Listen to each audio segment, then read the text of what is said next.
What's up guys, Mickle here, and we have a lot to talk about in this video. Earlier today, we saw a massive hack on one of Ripple's co-founders where millions of XRP were stolen. In this video, I want to talk about the implications of this hack on Ripple, the company, what it means for Ripple going forward, how bad is this going to be for their reputation, how bad is this going to be for Chris Larsen, is he going to be forced to step down from the company? These are all questions going around right now in this video. I want to give you my thoughts on this entire situation. This is absolutely insane. I also want to talk about some very exciting updates on the XRP ledger. We just saw the automated market maker pass its 80% consensus mark, meaning we are likely only 2 weeks away from automated market makers passing on the XRP ledger. This is something we were not expecting to happen until late 2024, maybe early 2025. So I want to talk about what this means going forward.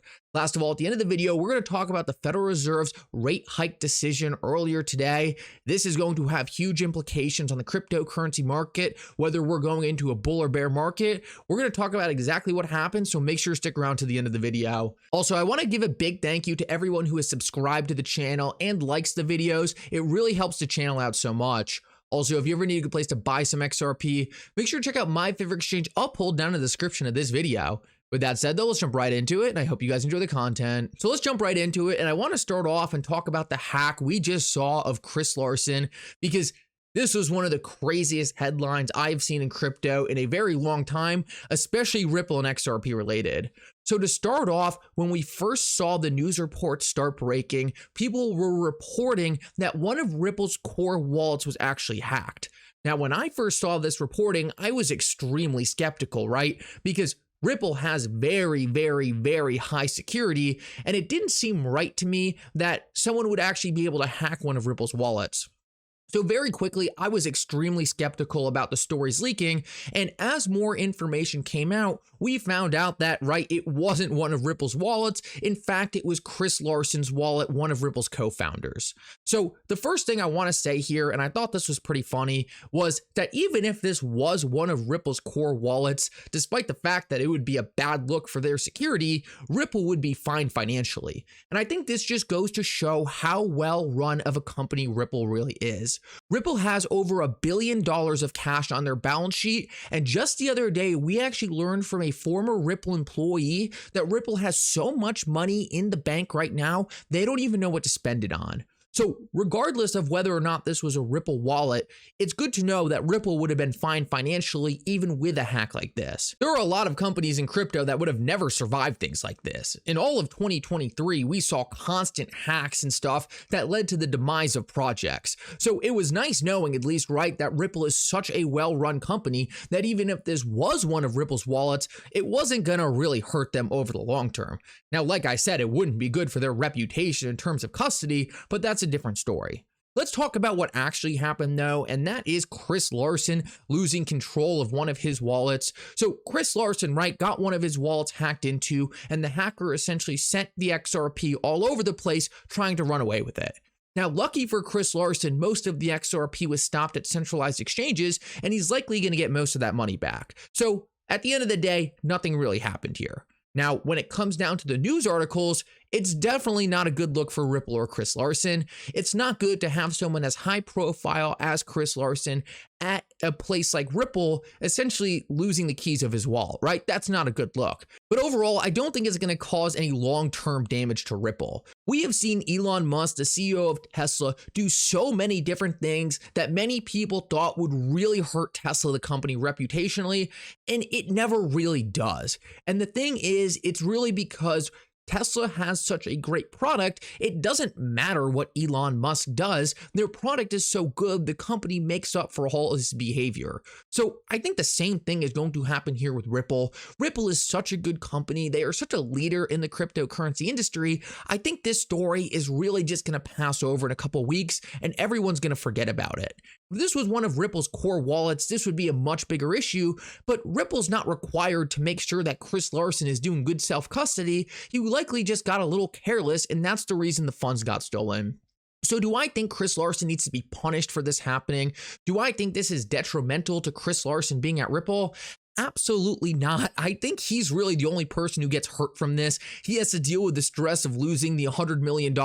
He has to deal with the stress of getting the cryptocurrency back. So overall, I just don't think this is really that bad. It generated a ton of headlines. It definitely generated a ton of PR. I think it's just going to wash over and end up being a nothing burger. The next thing I want to move on to and talk about, though, is the automated market maker, because shockingly, that actually got past the 80% consensus mark earlier today. And this is something that not a lot of people thought was going to happen. Me personally, I didn't think we were going to have automated market makers on the XRP ledger until late 2024, early 2025. And this is super exciting for me because automated market makers are going to bring the ability to have DeFi on the XRP ledger. DeFi really has brought so much attention to cryptocurrencies and given holders something to do with their crypto, right, rather than just holding it in a wallet. So the fact that the XRP ledger is getting DeFi, I think is going to be a massive upgrade to the ledger itself. I think it's going to bring in so many new products, so many new builders, and really just give us XRP holders new ways to use our XRP and generate yield. I think this is super exciting, not only for us though, but for Ripple the company. What Ripple the company is really going to transition to doing is really just providing cryptocurrency products for institutions to help usher them into the next generation financial system. For a long time, Ripple the company was really a cross-border payments company. But now that DeFi is coming to the XRP ledger, I think Ripple is actually going to be in the business of providing crypto financial services to all different traditional companies. I think this is really, really exciting because Ripple really does have an opportunity to expand their product suite with automated market makers coming to the XRP ledger. And I think that alongside with clawbacks is going to give institutions the ability not only to issue their own assets on the XRP ledger in a safe and compliant way, but start taking advantage of institutional grade DeFi. DeFi that's not going to take 15 minutes for every transaction to go through. DeFi that's not going to cost $150 to make a single transaction. The XRP ledger is perfectly suited to actually be a DeFi system that works, and automated market makers are just the start of this.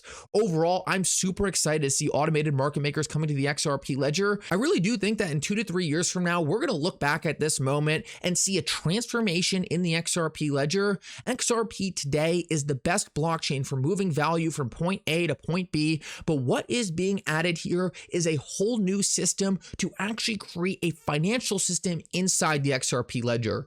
Super exciting stuff here, and the fact that this is coming early, I think is just a massive bonus for XRP holders. And let's finish this video off and talk about the Federal Reserve. Now, there's not too much to say here. If you guys watched my video I put out this morning, you would know that I essentially forecasted this. A lot of people were forecasting this. I'm not going to take too much credit for it, but as I said, the Federal Reserve kept rates unchanged. This is what I thought was going to happen. Me personally, I would have cut rates, and I'll get into why, but the Federal Reserve left rates unchanged. The good news is we did get a massive new hint from the Federal Reserve, and this is something I have been saying on this channel for a while now, so it was so nice to hear the Federal Reserve confirm it. The Federal Reserve confirmed that they do not want to break the system. The Federal Reserve confirmed they do not want to bring the system down. And this is something that was being screamed nonstop forever in the XRP community. Everyone in the XRP community was saying, we need this great reset. We need to tear the entire system down so the new system can be built.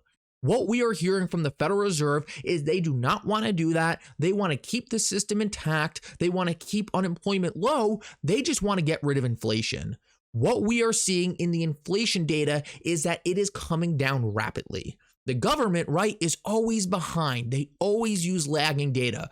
They always use data that really just doesn't represent what's happening today. So right now, the Federal Reserve is still using data from a couple months ago where inflation was still in the 3% range. But what I am looking at is leading indicators that says inflation is likely right now today in the 1.8% range.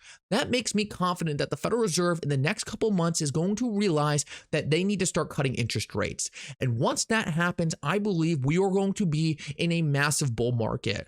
We know that institutions are getting into cryptocurrencies in a really big way.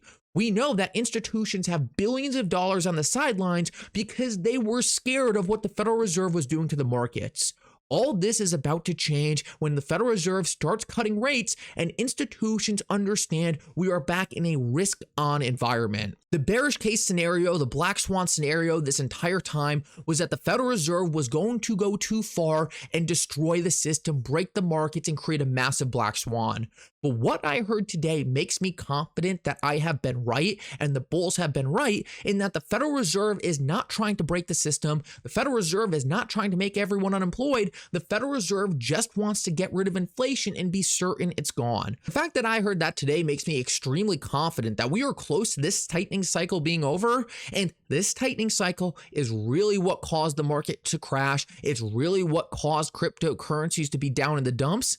If that turns around and we really do have institutional adoption like we're watching in real time, get ready. I think 2024 could be a massive year. Anyway, guys, thank you so much for coming. I hope you enjoyed this update. If you enjoyed this new format, let me know. Trying out some new things. But for now, Mickle out.